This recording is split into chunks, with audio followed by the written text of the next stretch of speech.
For most of human history, sweetness didn't come from factories, cargo ships, or neatly planted fields. It came from a tree that grew where almost nothing else could.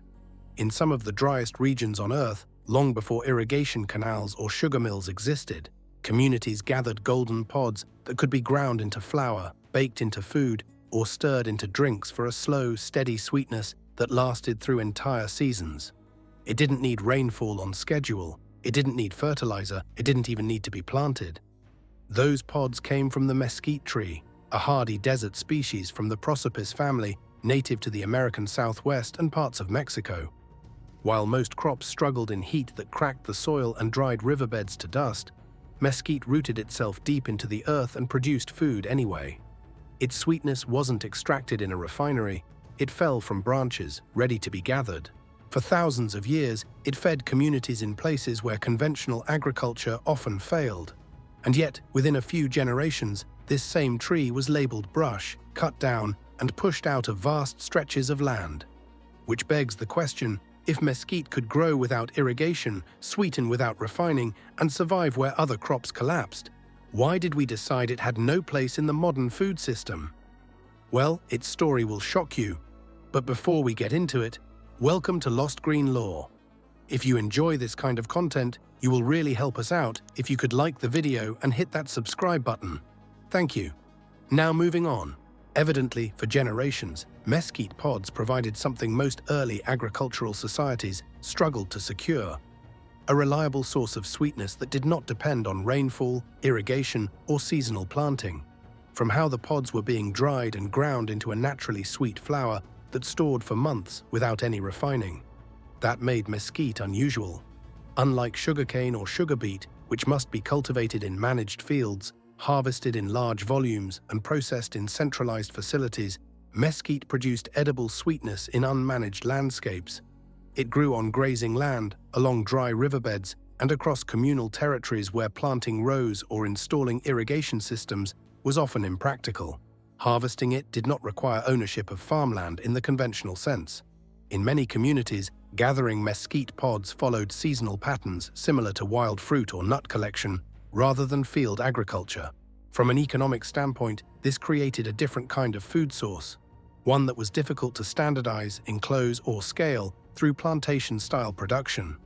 Mesquite could not be milled in the same way as sugarcane, nor could it be easily integrated into emerging commodity markets that depended on centralized processing and transport.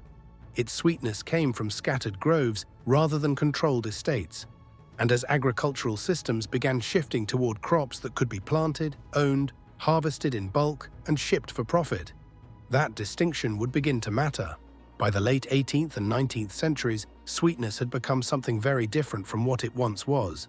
What had traditionally been gathered in small amounts from fruits, honey, or native plants was now being produced at scale through plantation systems built around sugarcane.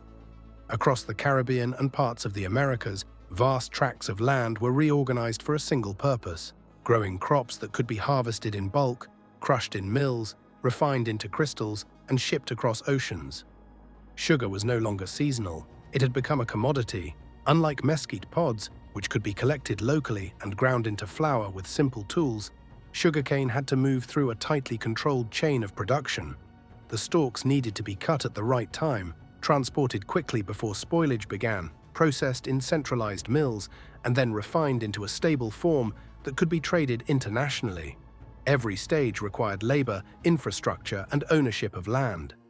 This shift changed how sweetness entered the food system.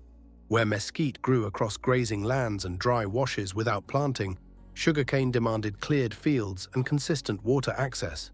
In regions where commercial agriculture expanded into semi-arid environments, native vegetation, including mesquite, was increasingly seen as an obstacle.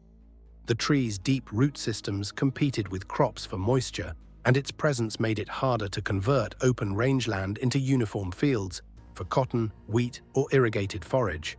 Agricultural manuals from the late 19th and early 20th centuries often described mesquite as brush that reduced usable pasture.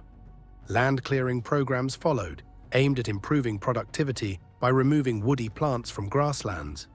Mechanical uprooting, burning, and chemical treatments were introduced in different regions of the American Southwest as ranchers attempted to maintain open ground for livestock and crop production.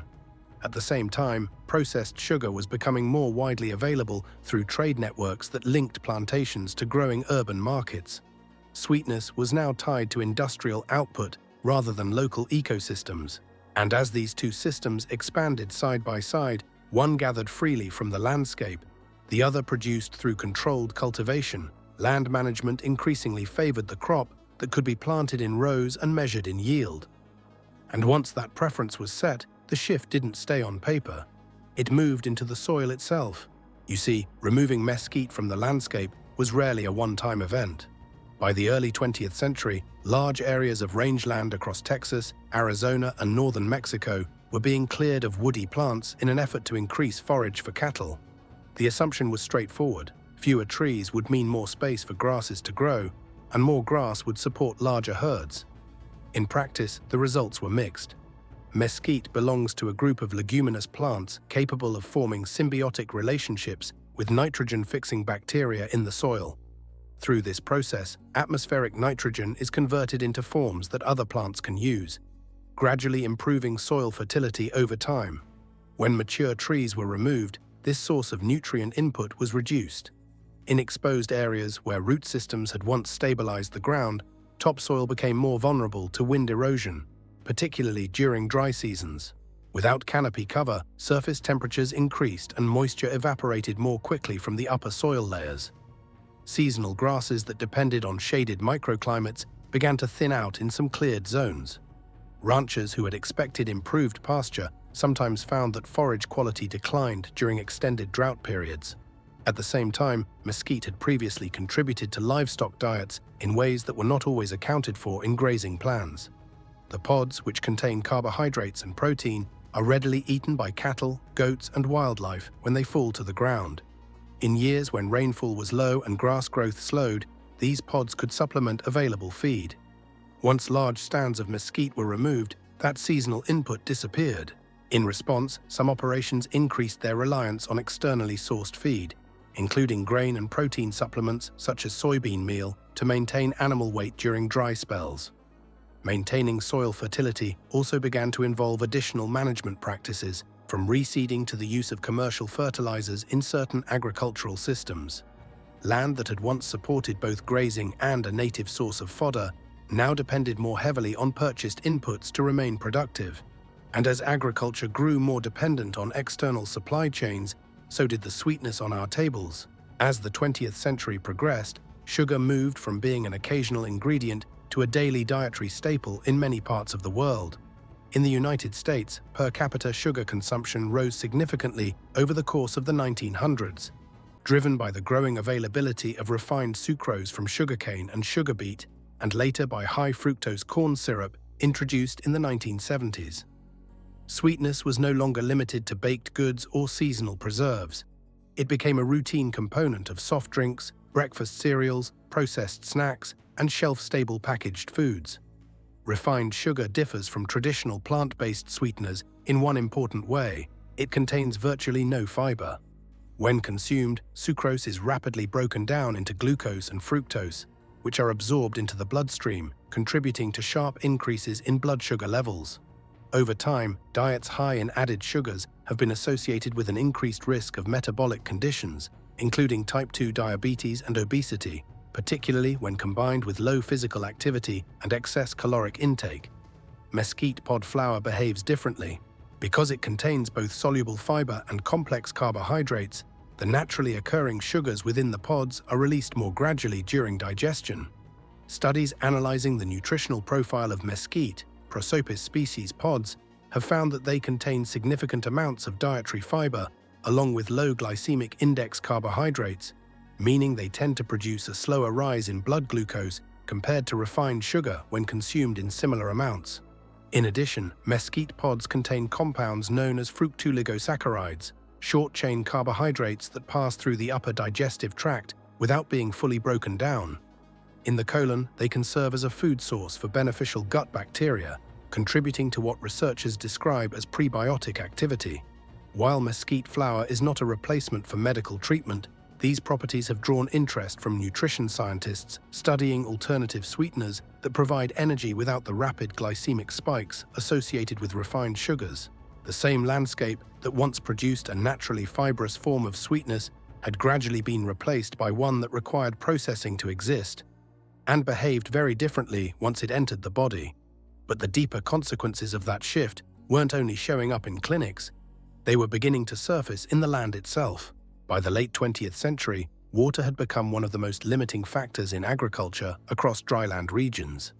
In the American Southwest, extended drought cycles placed increasing pressure on irrigation systems that depended on groundwater aquifers and seasonal snowmelt from distant mountain ranges. In parts of Arizona and New Mexico, declining water tables made it more difficult to sustain crops that required regular moisture throughout the growing season. At the same time, researchers began revisiting native desert plants that had long persisted without irrigation. Mesquite drew attention because of how it interacted with dryland soils. Its root systems can extend several meters below the surface, allowing the tree to access deeper moisture reserves that are unavailable to shallow-rooted crops. In degraded landscapes where repeated grazing or land clearing had reduced vegetative cover, mesquite stands were sometimes among the first plants to re-establish. Field observations in semi-arid rangelands showed that areas beneath mesquite canopies often retained higher soil organic matter compared to adjacent open ground. Leaf litter and fallen pods contributed to surface nutrients, while the shade provided by the canopy reduced evaporation from the upper soil layers. This created localized microhabitats where grasses and herbaceous plants were more likely to establish during periods of limited rainfall. In regions facing desertification, including parts of northern Mexico, similar characteristics led to interest in mesquite for land restoration projects. Because it can grow on marginal soils with minimal external inputs, it has been used in some reforestation and soil stabilization efforts aimed at slowing erosion and improving long-term land productivity. As agricultural planners searched for crops capable of producing usable biomass under water stress, mesquite's ability to generate edible pods without irrigation became increasingly relevant. The same plant once removed to make way for managed fields was now being evaluated for how it might support food production, where those fields could no longer be sustained. Anyway, what do you think? Was mesquite limited because it failed as a food source, or because it worked too well without needing to be controlled? Share your thoughts in the comments section below, leave a like, subscribe, and turn on the notification bell for more amazing videos like this one.